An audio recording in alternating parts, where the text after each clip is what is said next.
ദൈവത്തെ സ്നേഹിക്കുന്നവർക്ക്, അവിടുത്തെ പദ്ധതി അനുസരിച്ച് വിളിക്കപ്പെട്ടവർക്ക് അവിടുന്ന് സകലവും നന്മയ്ക്കായി പരിണമിപ്പിക്കുന്നു. റോമ 8:28 എത്ര സുന്ദരമായ ദൈവവചനമല്ലേ! ഇത് കേൾക്കുന്ന ചിലരെങ്കിലും പറയും, കേൾക്കാനും വായിക്കാനും എല്ലാം കൊള്ളാം, പക്ഷേ ദൈവം തന്ന ജീവിതമെന്ന പരീക്ഷ എഴുതി കഴിഞ്ഞ് റിസൾട്ട് വൈകുന്തോറും, ഈ എക്സാം നടത്തിയ ആളെ കാണാതാകാൻ വൈകുന്തോറും ഈ വചനം അത്ര സുഖകരവുമല്ല. കാരണം ഞാൻ ആഗ്രഹിക്കുന്ന കാര്യം കൃത്യസമയത്ത് കിട്ടിയാലല്ലേ കാര്യമുള്ളൂ. എന്നാൽ ദൈവം വൈകിപ്പിക്കുന്നത് നിന്റെ നന്മയെ കരുതിയാണ്. ഒരു വയസ്സുള്ള കുഞ്ഞെ കത്തുന്ന മെഴുതിരിയിൽ പിടിക്കാൻ പോയാൽ പിടിച്ചോട്ടെ എന്ന് നമ്മൾ വിചാരിക്കുമോ? ഇല്ല. എന്നാൽ ആ കുഞ്ഞെ കുറച്ച് വലുതാവുമ്പോൾ ആ കത്തുന്ന മെഴുകുതിരി ആ കുഞ്ഞിൻ്റെ കയ്യിൽ വെച്ച് കൊടുക്കുമെന്നേ. പരാജയങ്ങളൊക്കെ അടിക്കടി ഉണ്ടാകാം.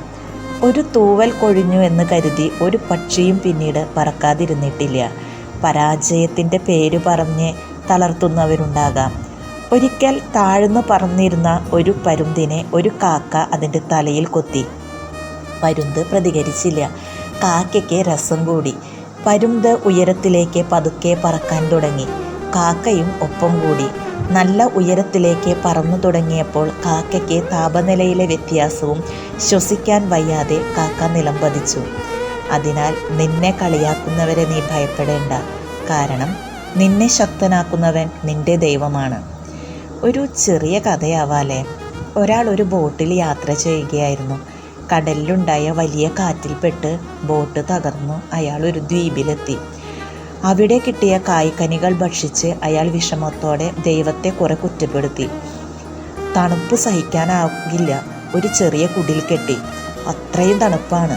ചെറിയ ചുള്ളൽ ശേഖരിച്ച് കത്തിച്ച് തണുപ്പകറ്റും. ഒരു ദിവസം പെട്ടെന്ന് ഉറങ്ങിപ്പോയി അയാൾക്ക് കൂടുതൽ ചൂട് തോന്നി. കണ്ണു തുറന്നപ്പോൾ ആ കുടിൽ കത്തിയമരുന്നു. ആ കുടിലിൽ നിന്ന് രക്ഷപ്പെട്ട അയാൾക്ക് ദൈവത്തോട് കൂടുതൽ അമർഷം തോന്നി. നേരം വെളുക്കുമ്പോൾ അവിടേക്ക് വന്നൊരു കപ്പൽ കണ്ട് അയാൾ അത്ഭുതത്തോടെ കപ്പിത്താനോട് ചോദിച്ചു, എങ്ങനെ ഇത്? കപ്പിത്താൻ മറുപടി പറഞ്ഞു, രാത്രിയിൽ വലിയൊരു പ്രകാശം കണ്ടു. ആരോ രക്ഷിക്കാൻ വേണ്ടി തീ കൂട്ടിയതാണെന്ന് വിചാരിച്ചു. രക്ഷിക്കാൻ വന്നതാണ്. അയാൾ കപ്പിത്താനെ കെട്ടിപ്പിടിച്ച് ഉണ്ടായതെല്ലാം പറഞ്ഞു. അയാൾ കരഞ്ഞുകൊണ്ട് ഉറക്കെ ദൈവത്തെ സ്തുതിച്ചു. അതുകൊണ്ട് ചില പരാജയങ്ങളും കാത്തിരിപ്പുകളും നമ്മുടെ ദൈവം വലിയ നന്മയ്ക്കായി മാറ്റുമെന്നേ.